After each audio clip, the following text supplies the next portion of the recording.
Hello বন্ধুরা, আমার নতুন ভিডিও আবার প্রত্যেককে স্বাগত। আজকে যে তথ্যটা দেবো সেটা হচ্ছে রাজ্য সরকারের আন্ডারে যারা বিভিন্ন শিক্ষক শিক্ষিকা আছে তাদের জিপিএফ জেনারেল প্রভিডেন্ট ফান্ডের একটা নতুন নোটিফিকেশান এসছে যে বাৎসরিক একটা জমা রাখার সীমার জন্য একটা নির্দিষ্ট সীমা বা উচ্চ সীমা ধরা হয়েছে বা সেটা করার পরবর্তী সময়ে বলা হয়েছে। সেই রিলেটেড একটা ভিডিও দেব। ভিডিও শুরু করার আগে প্রত্যেককে একটা রিকোয়েস্ট, যারা নতুন আছেন অবশ্যই চ্যানেলটা সাবস্ক্রাইব করে রাখবেন, বেল আইকনটা অন করে রাখবেন, আর ভালো লেগে থাকলে অবশ্যই লাইক কমেন্ট শেয়ার করবেন।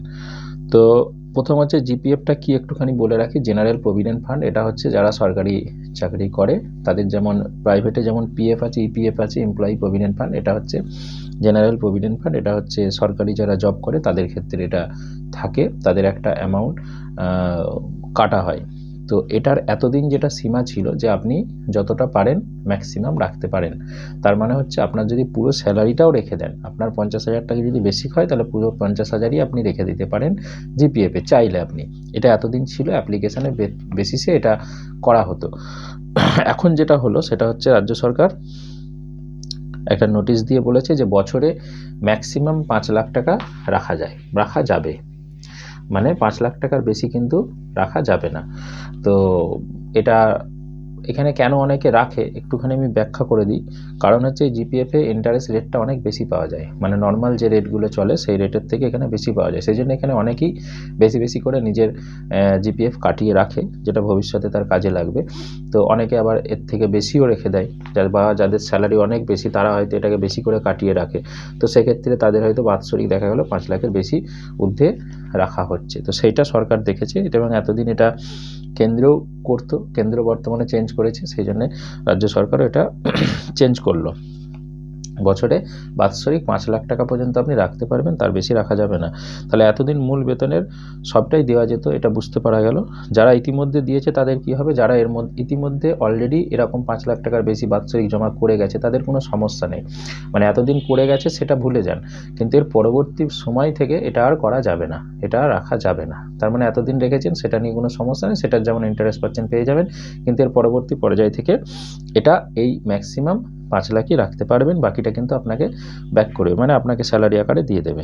এছাড়া যারা ইতিমধ্যে দিয়েছে তাদের কোনো সমস্যা নেই, যাদের এখনও চলছে তাদের কী হবে, হ্যাঁ যাদের চলছে, ধরুন এখনও এই মাসেও আপনার কেটেছে বা গত মাসেও কেটেছে, তাহলে এই মাসে আপনার দেখা গেল এটা নির্দেশ এসে গেছে, তাদের ওই লিমিটটা 5 লাখ একটা ক্যালকুলেশন করা হবে। ক্যালকুলেশন করার পরে যদি দেখা যায় যে বাৎসরিক আপনার 5 লাখের বেশি হয়ে যাচ্ছে, তাহলে আপনার সেটা কমিয়ে দেওয়া হবে এবং বাৎসরিক 5 লাখের মধ্যে বাউন্ড করা হবে। তো এটা নিয়ে কোনো সমস্যা কিছু নেই কারো।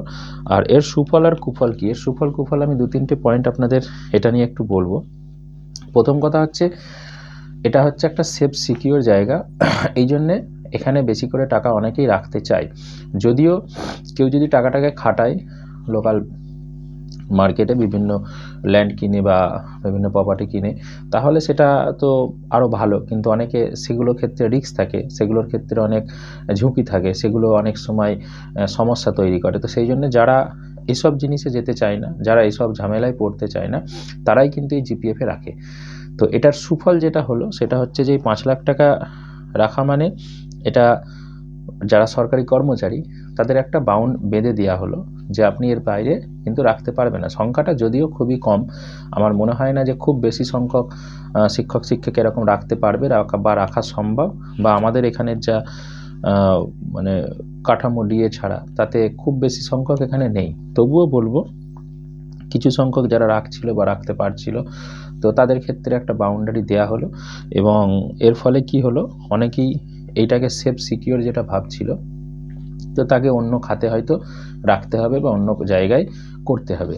এটা হচ্ছে মানে একটা কিছু জনের ক্ষেত্রে একটা খারাপ দিক হলো, তারা এটাকে সিকিউরভাবে রাখছিল যে একটা বয়সের পরে এটাকে আমি একটা ইন্টারেস্ট সহ ফেরত পাবো।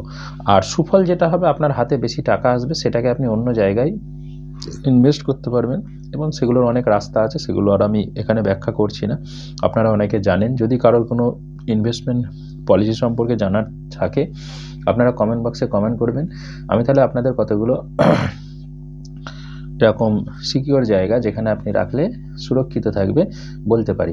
তবে আমি একটা সামগ্রিকভাবে আপনাদের বলতে পারি, একটা আপনাদের সাজেশন করতে পারি, সেটা হচ্ছে যে আপনি যদি অতিরিক্ত টাকা থাকে বা টাকা যদি মনে করেন যে কোনো জায়গায় ইনভেস্ট করবেন, তাহলে সবথেকে বেস্ট হচ্ছে ল্যান্ডে ইনভেস্ট করুন, মানে জমিতে। সেটা বেস্ট হবে যদি সেটা কোনো রোডের ধারে হয়। যদি সেটা না হয়, কমসে কম জমি ভিতরে হলেও চলবে, কিন্তু জমির ওপরে বেশি ইনভেস্ট করার চেষ্টা করেন। যদিও এখানে কতগুলো বিষয়, জমি কিনতে গেলে অনেক কিছু জানতে হয়। জমিটা কেমন আছে, সেখানে কোনো দখলদারি আছে কিনা, বা সেখানকার মার্কেটটা কেমন হতে পারে, এগুলো একটুখানি যাচাই করে রাখলে ভালো। তবে জমির দাম সব সময় বৃদ্ধি, সেটা ধান জমি হোক, আলু জমি হোক, মাঠের ধারে হোক, রাস্তার ধারে হোক, যেখানেই হোক, এটা আপনি একটা সিকিউর করতে পারেন।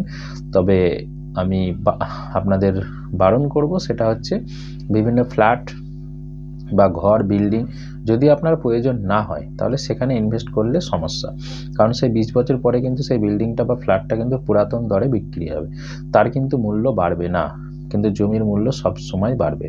আপনি এখন যেটা ইনভেস্ট করবেন, 10 বছর পরে আপনার অবশ্যই ডবল না হলেও তার কাছাকাছি, বা হয়তো 3 ডবলও হতে পারে, 4 ডবলও হতে পারে। এটা এলাকা অনুসারে, লোকেশন অনুসারে ডিপেন্ড করে। কিন্তু কমে গেছে এরকম আমার দেখা নেই, যে 5 বছর আগে যা দাম ছিল এখন তার থেকে অনেক কমে গেছে, এরকম নয়। তো এই জায়গায় করতে পারেন। আর একটা সিকিউর যেটা অপশান 2 নম্বর আমি বলে রাখছি, সেটা হচ্ছে আপনি গোল্ডে করতে পারেন, সোনা। তো সোনা ক্ষেত্রে আপনি যখন তখন আপনি বিপদ আপদে এটাকে বন্ধক দিয়েও আপনি লোন তুলতে পারেন, বা এটাকে দিয়ে আপনি বিক্রিও করতে পারেন। যে কেউ এটা কিন্তু আপনার নিতে পারে। আর কিছু লিকুইড মানি আপনারা যত বয়স হচ্ছে, বয়সে দায় বিপদে পড়তে পারেন, তো সেক্ষেত্রে রাখতে পারেন। তো অতএব হাতে টাকা এলে এর সুফলও কিছু আপনি পাবেন, এবং এই ইনভেস্টগুলো যদি আপনি ঠিকঠাকভাবে ঠিক জায়গায় করতে পারেন, তাহলে বয়সের একটা পর্যায়ে গিয়ে আপনি কিন্তু তার রিটার্নটাও খুব ভালো পাবেন। যদি আজ থেকে 20 বছর কি 30 বছর আগে একটা জমির দাম বা সোনার দাম আপনারা কম্পেয়ার করেন, আমি এই নিয়ে পরে একটা ডিটেলস ভিডিও দেবো। এটা জাস্ট আমি 2-3টে বলে রাখলাম যে এই জিপিএফের অতিরিক্ত টাকা যদি আপনার কাছে থাকে, আপনি কোথায় ইনভেস্ট করলে বেস্ট আপনি রিটার্ন পেতে পারেন। তো অতএব আপনারা এইগুলোতে করতে পারেন। করলে আশা করি আপনাদের যেরকম জিপিএফের রিটার্ন পাওয়ার আশায় আপনারা দিচ্ছেন, এখানে দিলেও কিন্তু আপনি সেরকমই প্রায় বা তার কাছাকাছি আপনি রিটার্ন কিন্তু পেতে পারেন। চলুন, ধন্যবাদ ভিডিও দেখার জন্য। যদি ভালো লেগে থাকে অবশ্যই লাইক, কমেন্ট, শেয়ার করবেন।